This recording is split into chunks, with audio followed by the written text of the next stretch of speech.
এবার চলে এসেছি থার্ড পার্ট নিয়ে। তো আমরা বিচের ধারে খাওয়া-দাওয়া করে সবাই মিলে উঠে পড়েছি বোটে। এই ফার্স্ট টাইম আমি এই ধরনের বোটে চড়লাম। যতদূর চোখ যাচ্ছে ততদূরই শুধু সমুদ্র। আর এইখানের জলটা এতটাই স্বচ্ছ ছিল, দীঘা বা মন্দারমণির থেকেও। তাজপুর বিচ ছিল এইটা। আমরা ওই বিচ থেকে আবার মন্দারমণিতে যাচ্ছিলাম। আবার ব্যাকে চলে এসেছি।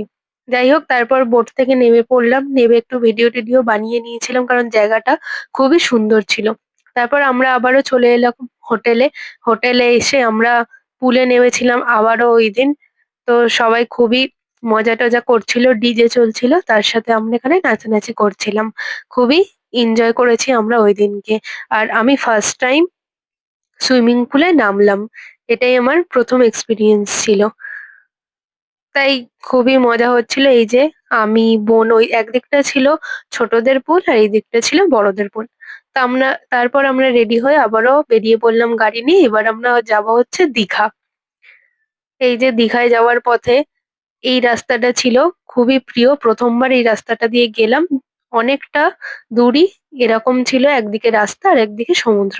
এই যে দেখে নাও জগন্নাথ মন্দির। যেতে, যেতে আমরা একটু দর্শনও করে নিলাম। মন্দিরে আমরা ঢুকিনি এইবারে, কিন্তু নেক্সট বার যাবো। তো নেক্সট পার্ট আসছে পরে।